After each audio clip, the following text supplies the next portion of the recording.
Assalamualaikum warahmatullahi wabarakatuh.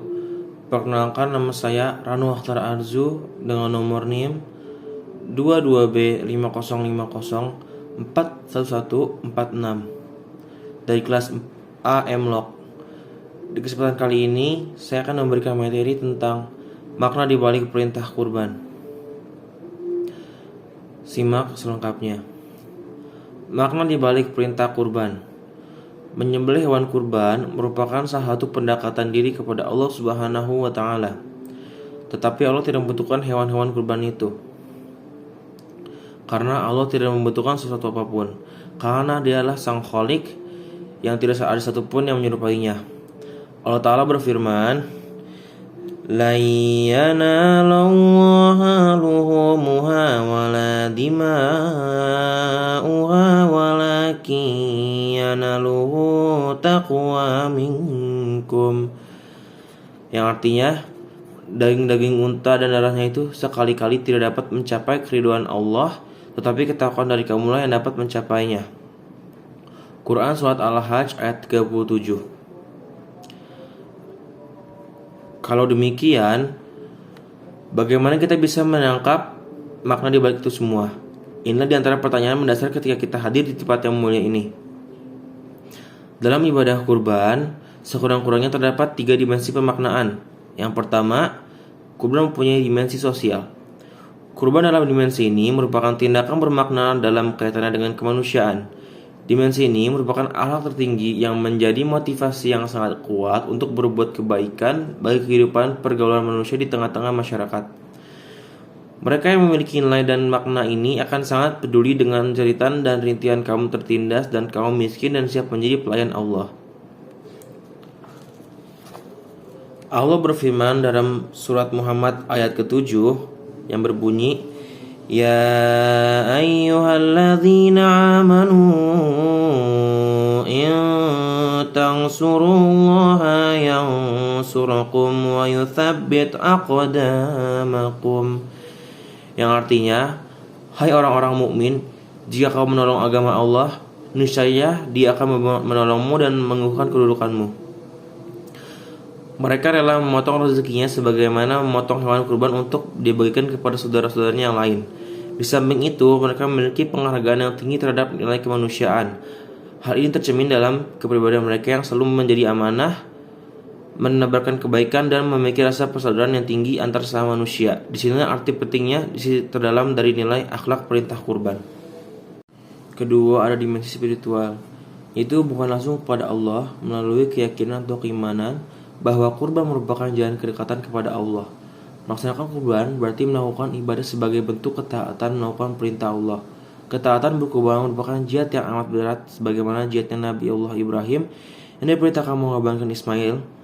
Karena Ibrahim lulus dari ujian yang berat ini, maka ketaatan Ibrahim kepada Allah Subhanahu wa Ta'ala adalah sebagai jihad al-akbar. Jihad besar melawan godaan, jihad melawan kemauan dan egoisme diri yang selalu menguasai manusia baik secara individu maupun kelompok. Ketika egoisme diri atau kelompok menguasai manusia, ketika itulah manusia melupakan Tuhan dan mengabaikan ajaran-ajarannya yang justru dimaksudkan untuk meninggikan harkat dan martabat kemanusiaan itu sendiri. Kemunculan egoisme anania seperti egoisme politik, egoisme kekuasaan, dan bahkan egoisme agama yang sekarang cenderung meningkat dalam masyarakat kita hanya akan mengantarkan kita kepada kekalahan atau kehancuran. Allah berfirman dalam surat Al-Insan ayat ke-9 yang berbunyi, "Innama nut'imukum liwajhillahi la nuridu minkum jazaa'an wala syukura." Sesungguhnya kami memberi makanan kepadamu hanyalah untuk mengharapkan keridhaan Allah.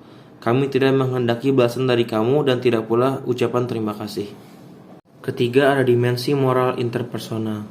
Dimensi ini adalah simbolistik penyempurnaan sifat manusia dari sifat kebinatangan. Menurut Imam Al-Ghazali, manusia memiliki 4 sifat yang selalu mempengaruhi manusia untuk berbuat kejahatan dan kebaikan sekaligus, yaitu sab'iyah, binatang buas; bahimiyah, binatang rakus yang bersumber dari syahwat; syaitoniyah atau setan; dan robaniyah, yaitu rob. Sifat inilah yang menjadi atribut-atribut hati manusia. Artinya hati manusia menggabungkan 4 sifat tersebut, sehingga manusia adalah makhluk yang memiliki 4 kepribadian sekaligus. Sifat sabeiyah dan bahimiyah adalah 2 sifat kebinatangan yang ada pada diri manusia. Kedua sifat ini merupakan sifat tercela dalam pandangan moral agama. Sifat ini bersemayam dalam hawa atau al-hawa, adalah kecenderungan jiwa kepada sesuatu berupa hasrat badaniyah atau biological need yang sangat kuat dari dalam diri manusia. Di dalam hawa tersimpan ambisi dan kemauan yang selalu bergerak untuk menguasai kolbu. Hawa selalu ingin mendominasi nafsu sehingga kita mengenal istilah hawa nafsu. Sifat inilah yang selalu membawa manusia terjerumus ke dalam kejahatan. Saluran kolbu yang paling berbahaya adalah saluran hawa. Bahkan Allah Subhanahu wa Ta'ala sendiri selalu memberikan peringatan dan meminta perhatian yang teramat serius kepada manusia agar memperhatikan angin panas dari hawa. Ia sering diartikan sebagai angin yang menghembus keras, kenikmatan artifisial instan, cita rasa bahagia yang sesaat, kebimbangan, dan nafsu-nafsu terendah lainnya. Potensi hawa selalu ingin membawa manusia kepada sikap-sikap yang rendah, menggoda, menyeru, dan menyesatkan, tetapi sekaligus memikat dan memperdaya. Walaupun cahaya di dalam kolbu pada fitrahnya selalu menderang, tetapi justru karena memiliki potensi saluran hawa ini, maka seluruh kolbu bisa menjadi rusak, binasa karena keterpikatan dan bisikan yang dihembuskan setan ke dalam potensi saluran hawa. Pada akhirnya, manusia tersungkur menjadi budak hawa nafsu yang bermuatan energi negatif yang menutup kalbunya yang suci dan terperangkap godaan-godaan dan rayuan fatamorgana sang hawa. Jika sudah demikian, maka manusia akan digerakkan oleh motivasi hawa nafsu yang menyesatkan. Dan dengan adanya penyembelihan hewan kurban, pada hakikatnya Islam ingin membunuh sifat-sifat kebinatangan dan seluruh kecenderungan yang ada pada hawa nafsu, sehingga kecenderungan batin manusia selalu terarah dan terpelihara dari sifat hewaniyah yang menjerumuskan dalam hal ini. Allah telah mengingatkan manusia dalam Al-Quran surat An-Naziat ayat 40-41 yang berbunyi, wa amma man khaffa maqama rabbih wa naha nafsa 'anil hawa fa innal jannata hiyal ma'wa, yang artinya, dan adapun orang-orang yang takut kepada kebesaran Rabb-nya dan menahan diri dari keinginan hawa nafsunya, maka sesungguhnya surgalah tempat tinggalnya.